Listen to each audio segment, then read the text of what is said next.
욥기 41장 말씀. 어제 40장에 이어서 어제는 베헤못이라는 짐승을 어떻게 보면 거대한 동물을 말했습니다. 그러니까 물과 육지를 오가는 짐승으로 풀을 먹는 그런 무시무시한 짐승이라고 그렇게 얘기했고, 그것도 감히 인간이 잡아서 길들이거나 제어할 수가 없다라는 걸 강조를 했습니다. 오늘 리워 야단도 마찬가지입니다. 베헤못은 단순하게 짐승이라는 단어이고, 이 리워 야단은 원래 꼬불꼬불하다, 이런 어떤 의미를 갖고 있습니다. 그러니까 꼬리가 긴 어떤 그런 모습을 가지고서, 그래서 아주 뱀이라고 얘기하기도 하고, 또 이걸 악어라고도 얘기하고, 또 이걸 고래, 아주 큰 고래, 그런 것들로도 얘기하기도 하고 그렇습니다만은, 이 얘기가 그런 것들이 이렇게 복합적이면서 그 이상의 어떤 무시무시한 어떤 짐승, 무시무시한 동물, 그걸 통해서 뭔가를 얘기하려고 하는 것입니다. 그래서 10절 말씀 보면, 아무도 그것을 격동시킬 만큼 담대하지 못하거든 누가 내게 감히 대항할 수 있겠느냐. 리워 야단 같은 그런 것들을 제어하지도 못하면서 어떻게 내게 대항하겠느냐, 누가 나를 대항하겠느냐. 그러니까 하나님 앞에, 하나님의 절대 주권 앞에는 우리 인간의 어떤 것은 거기에 어떤 대항할 수도, 또 그것에 대해서 따질 수도 사실 없다라는 걸 알게 되는 겁니다. 그러니까 크신 하나님 앞에 인간이 서게 됐을 때 그냥 아무 논리로도 아무런 언어로도 뭐라고 할 수가 없습니다. 그런 어떤 경험, 체험이라고 할 수 있겠어요. 우리가 하나님을 자꾸만 이제 인간적인 표현과 용어들로 성경에도 기술이 되어져 있고, 우리도 그렇게 이해를 합니다. 근데 그렇게밖에 이해할 수 없다라는 것이죠. 우리는 그냥 인간이라는 어떤 한계를 통해서 하나님을 알 뿐이고, 또 지구 물리학적인 또 과학적인 이런 것 정도로만 세상을 탐구하는 정도입니다. 그 이상의 초월적인 것은 상상할 수도 생각할 수도 없는 부분인 것이죠. 그건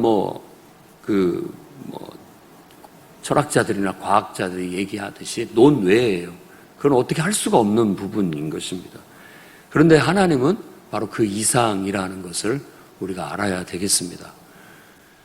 우리가 나중에 하나님의 약속하신 바대로 유산, 곧 유업을 이어 신의 생명을 부여받고, 또 하나님이 약속하신 그 새로운 세상이 우리에게 펼쳐질 때야 아마 더 큰 이해와 더 큰 지혜를 갖게 될 겁니다. 근데 지금은 제한적인 이해와 제한적인 것 속에서 하나님이 지으신 흑으로 지음을 받은 인간으로서의 본분, 그 속에 하나님의 형상을 두고 하나님의 선하신 뜻을 우리의 삶을 통해서, 또 우리의 인격을 통해서 나타내야 된다라는 그 인간의 본분, 그것에 충실한 것이 가장 바람직하다고 여겨집니다. 나머지 것들은 하나님이 알아서 할 일들이지 우리가 할 일은 아닙니다.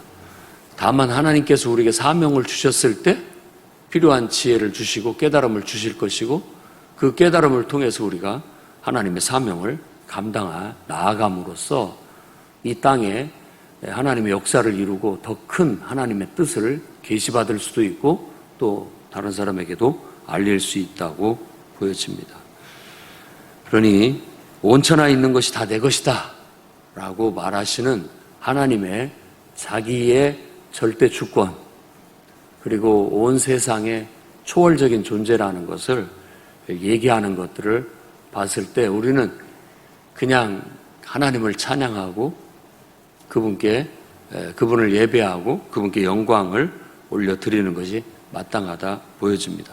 왜냐하면 우리의 논리는 그분 앞에 아무것도 아닌 무의미한 논리일 뿐이고, 또 그분 앞에서 우리의 존재 자체도 정말 너무나도 연약하고 의미가 없는 존재처럼 느껴질 수밖에 없습니다. 그러니까 너무 큰 것 앞에 작은 것은 아무 의미가 없잖아요. 그리고 강렬한 태양빛 앞에 조그마한 후레쉬 불빛은 의미가 없잖아요.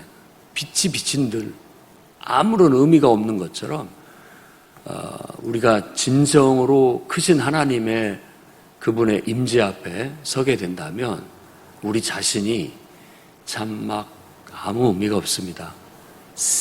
우리는 조그마한 거 가지고 애착을 가지고 욕심을 부리고 그것 때문에 발버둥 치고 마음 아파하고 힘들어하고 괴로워하고 하는데, 그분의 그 크신 임재 속에 탁 묻히게 되면 이런 게 아무것도 아니라는 생각이 드는 거예요.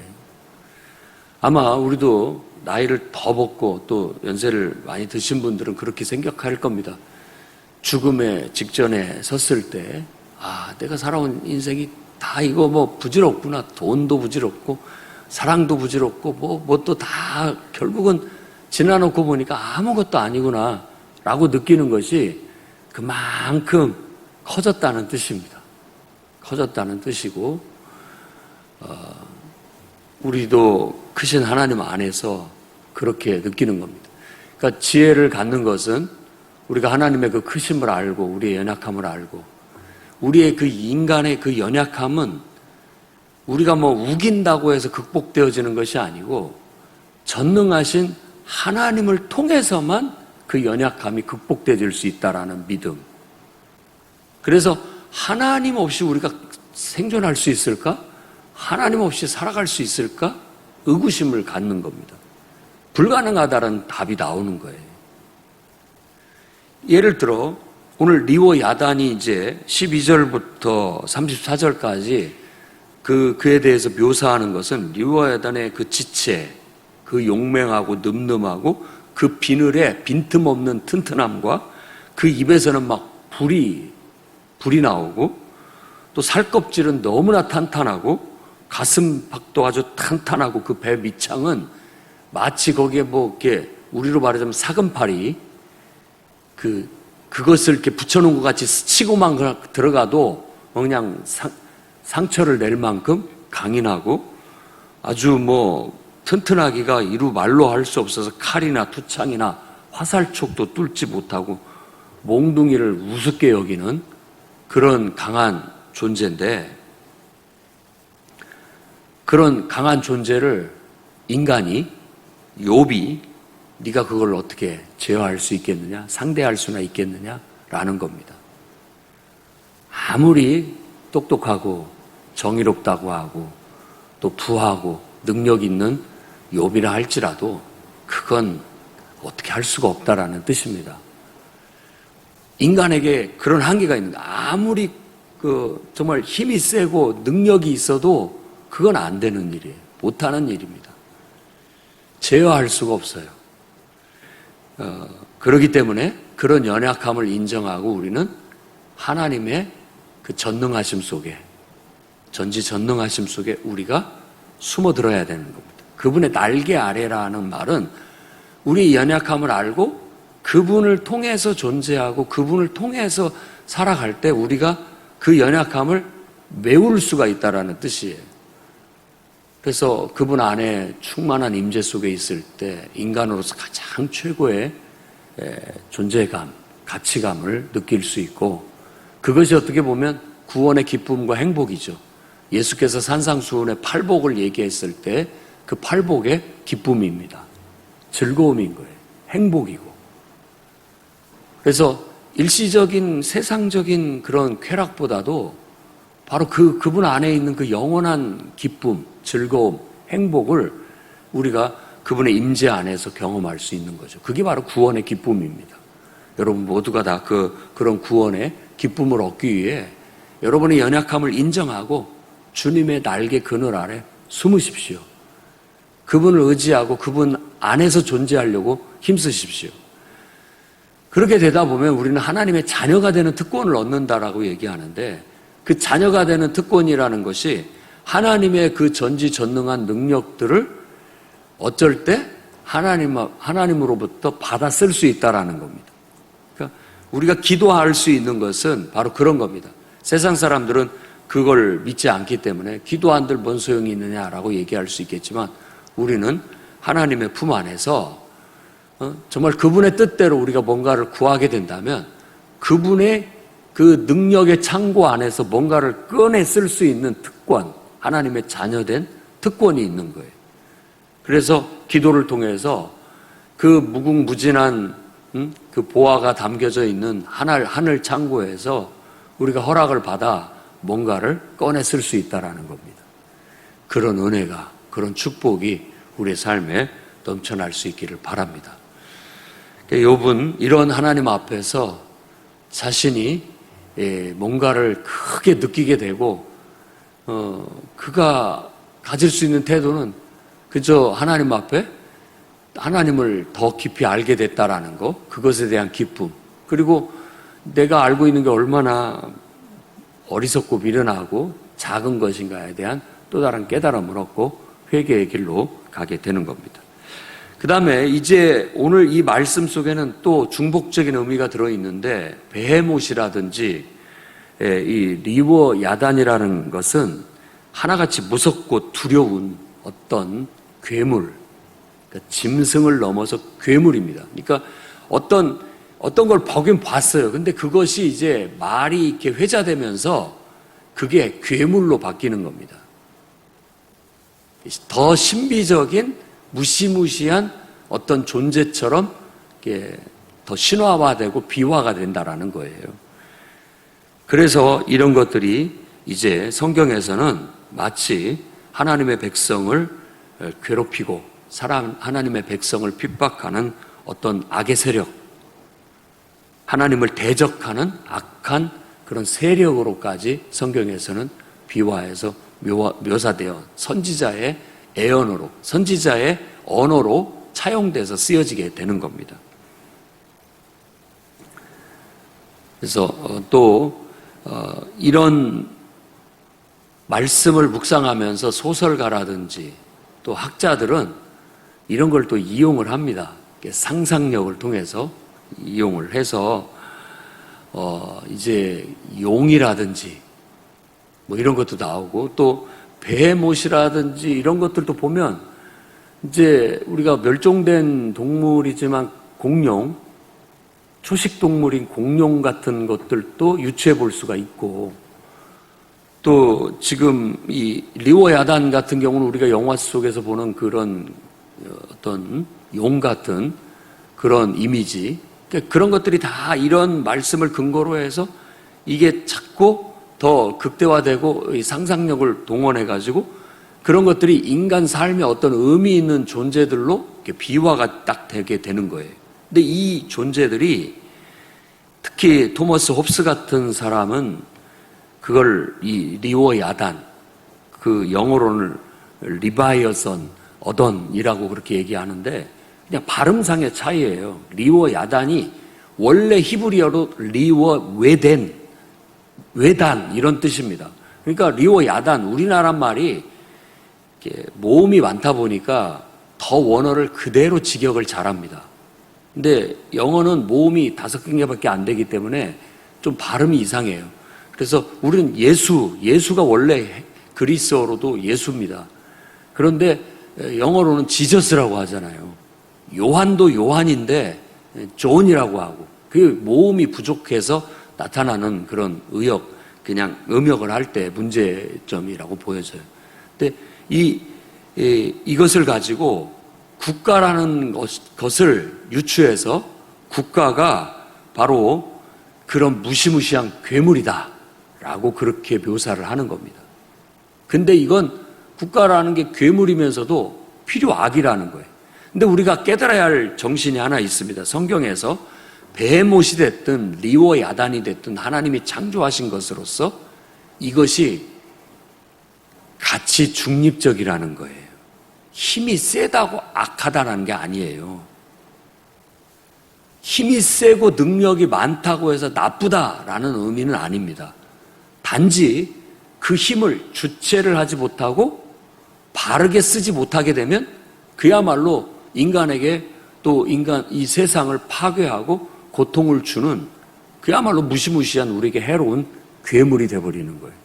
그러나 정반대로 그것이 하나님의 딱 제어를 받고 통제를 받으면 그것이 선하게 활용되어지는 선의 도구가 되는 것이죠. 영화의 주제예요. 소재라고요. 아이언맨, 이 슈트가 마치 이 리오 야단 같은 거예요.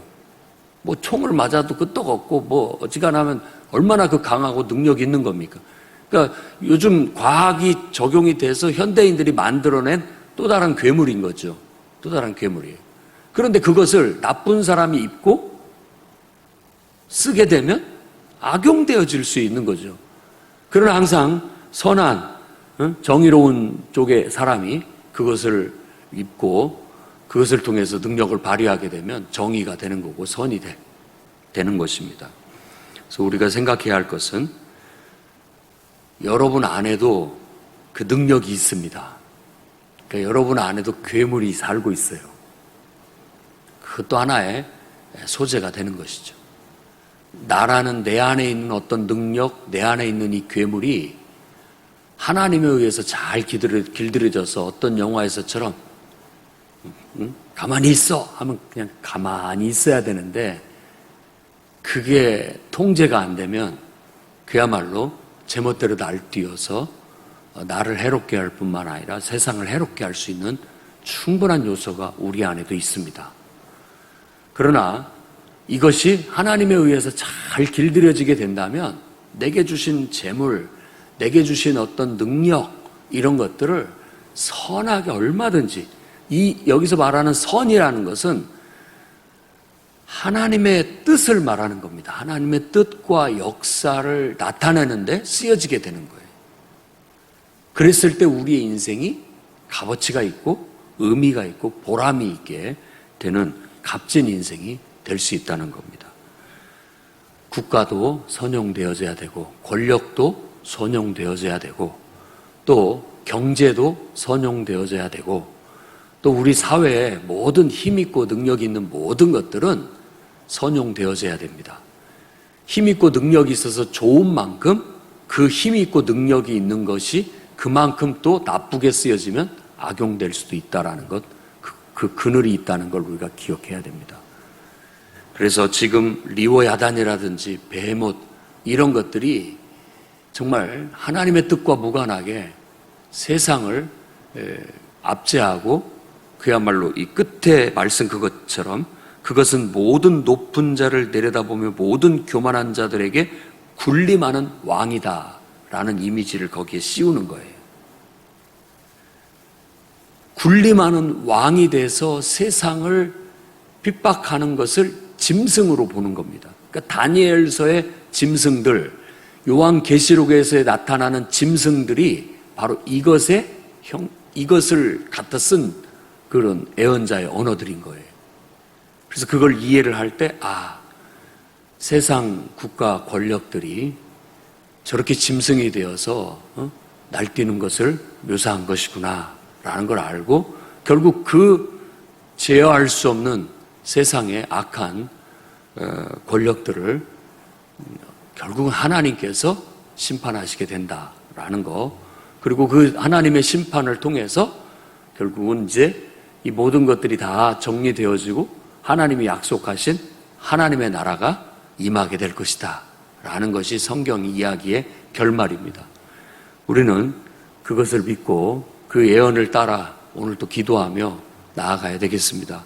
할 수만 있거든 하나님 이 나라가 정말 하나님의 선하신 뜻과 계획을 따라 나아갈 수 있도록 또 권력과 또 부와 경제와 모든 권한들을 쥐고 있는 모든 사람들이 하나님의 선하신 뜻과 계획을 따라 선용되어질 수 있도록 오늘도 우리가 기도하는 것이 우리의 사명입니다.